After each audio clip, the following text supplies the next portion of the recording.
So it's good for our equity, it's good for Bitcoin, and it's good for investors. Breaking news, Michael Saylor 100% just changed the game for Bitcoin adoption. I think over the next 4 years, everything you could want that's good is going to happen. So the idea that you could actually buy Bitcoin at 80,000 right now is a joke. If you hold Bitcoin, make sure you watch today's whole video. This affects you.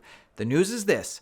Saylor has teamed up with a company called Rex Shares, and they've introduced the BMAX ETF, making this the first ever ETF fund that allows both retail and institutional investors to invest in convertible bonds from companies with Bitcoin on their balance sheet. This 20-second CNBC clip explains exactly what the new product is. And now a new first-of-its-kind ETF is giving investors access to convertible corporate bonds issued by companies holding Bitcoin on their balance sheet. It's the Rex Bitcoin Corporate Treasury Convertible Bond ETF, ticker BMAX. Top holdings include bonds from companies like Strategy, Mara Holdings, and Riot Platforms. And it was developed in partnership with Strategy's executive chair, Michael Saylor. Make no mistake about this. This product is revolutionary. Why do investors need this? Well, listen to Michael Saylor explain exactly this here. Okay, so corporate convertible debt bond ETFs exist. But this is the first one, Michael, that is for specifically companies holding Bitcoin. Is that right? Why do investors need this? We were the largest issuer of convertible bonds last year. We're the largest issuer of convertible bonds this year. Our convertible bonds are the best performing converts, probably the best performing bonds issued in the past 5 to 10 years. And it turns out that Strategy's convertible bonds have outperformed Bitcoin over this time period since issuance. And so you get Bitcoin performance, but you get the downside protection of a bond. I think this is really critical, and this ETF is really important because retail investors could never buy these bonds, and institutional investors have a difficult time buying the bonds. So BMAX is it's plugging an important gap in the entire crypto economy because it's providing easy institutional access and retail access to all of these crypto or Bitcoin-backed convertible bonds. I think it'll be good for the investors, it'll be good for the issuers, and it'll be good for Bitcoin in general. So understand exactly what this Bitcoin product is. It combines the stability of debt with the potential equity gains linked to Bitcoin's market performance, meaning this represents another significant step towards integrating Bitcoin fully into traditional financial markets. Let Michael Saylor explain exactly how you can make money off of all this. It's really interesting to see the scope of Bitcoin financial products being created now. Just 4 years ago, this was all a pipe dream. What is an example of how an investor could make money on this kind of strategy, holding the convertible debt, versus holding Bitcoin, or versus holding your shares, or holding your shares through a leveraged position? I don't know if you can give us some illustrative math. When you're holding the convertible bond, you're getting like a 70 delta instrument sometimes. So you're getting like 70% of the upside of the equity, but you've got the downside protection. And that means you might be getting all of the upside of BTC because Strategy is geared to kind of be 1.5x Bitcoin. So if you want a 1.5x roller coaster, 1.5 volatility, 100 vol, and you want to shoot for, what's been 90 to 100% ARR, you take the MSTR equity. If you want straight BTC, you buy BTC or you buy a spot Bitcoin ETF, and it's like 60 vol, 60 ARR. But if you like the idea of kind of getting the upside but having downside protection, you need a company with Bitcoin on its balance sheet to sell you a convertible bond that gives you that upside warrant, but then gives you the credit protection.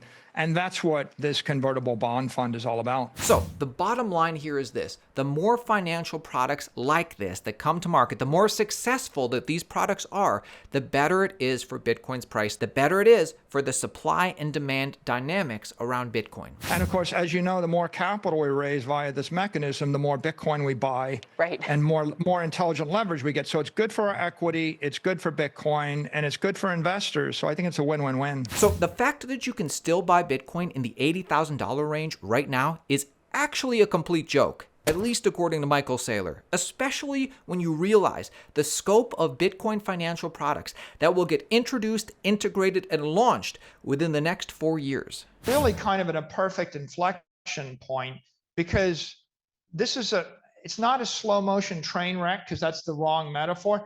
It's the opposite of a slow motion train wreck. It's a slow motion parade of wonderful things. They're all going to happen. We know they're going to happen. There's a 98% chance they're going to happen. I just can't tell you exactly the date they'll happen, but I think over the next 4 years, everything you could want that's good is going to happen. And so the market is discounting that. The market doesn't believe any of that. Right? So the idea that you could actually buy Bitcoin at 80,000 right now is a joke. What I said is, when the bank lets you buy it, when Bank of America lets you buy it, and you can just order it and buy $1 billion at a time, it'll cost you $1 million. And when the bank, when your traditional banker recommends it to you because it's growing 20% a year and it's risk-free in their opinion, it's going to cost you $10 million. And so you can wait until it's easy and risk-free and you'll pay 100 times as much. Or you can do the research and jump through a few hoops right now for Bitcoin, and you get a 99% discount. With all these other things. So I'm honestly surprised how bearish everybody is. Even Tom Lee thinks that Bitcoin and crypto will 100% be the best performing asset class this year. Still, from the shorter lens, this incoming administration, I think, is doing things that look very disruptive at the moment, but I think structurally are really positive. Because it's a path for U.S. deficit to normalize, and I think indeed animal spirits are coming back, even though things like these consumer confidence reports don't show it. And we know that there is tangible drivers of productivity, including AI, in front of us that justify investors allocating capital. And of course, there's still plenty of disruption ahead, including crypto. And, I think Bitcoin is still our favorite idea for this year. So we think it'll be the best performing asset class, even better than gold. Billionaire investor Tim Draper says he believes that Bitcoin's price still hits $250,000 by the end of this year because fiat only goes down in value over time. People want a prediction, sure, 250,000 by the end of this year. But end of 2025. Yeah, but what's really going on is we should really be not comparing it to the dollar anymore, because the dollar is, all fiat currencies are going to fall against Bitcoin. They continue to fall against Bitcoin. People look at Bitcoin versus the dollar, they're looking at the Bitcoin price in dollars. If you look at it slightly differently, you flip it around, Bitcoin's to the dollar, you see the dollar just falling off the map. But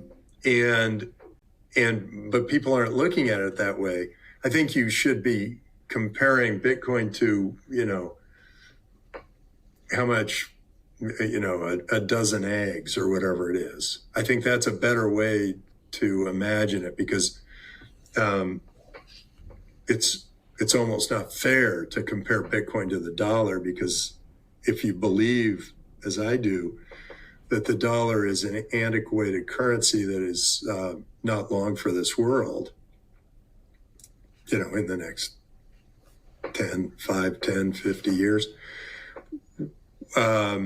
that's not even a fair comparison. So, remember, Altcoin Daily crew, crypto is a nascent asset class exploding with growth. Nobody thinks Bitcoin's going to zero anymore.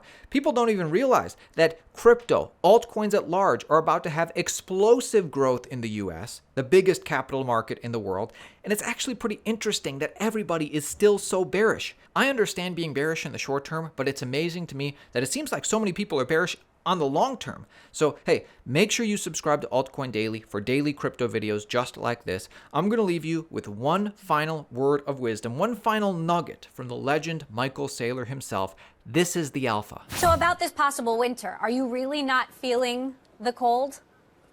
Look, if you're going to invest in Bitcoin, a short time horizon is 4 years, a mid-time horizon is 10 years. The right time horizon is forever. Warren Buffett said, if you wouldn't hold it for 10 years, you shouldn't hold it for 10 minutes. So if you look at the course of 4 years, no one's ever lost money over 4 years holding Bitcoin. And if you look at, our experience, we started buying it at $10,000 and now it's up by a factor of 4. So given the right time horizon, you're fine. So it's a blessing and a curse. The blessing is it makes it the most exciting, interesting thing in the financial universe everywhere in the world. And the curse is it can induce anxiety for people that have a short attention span or are focused on a narrow time horizon.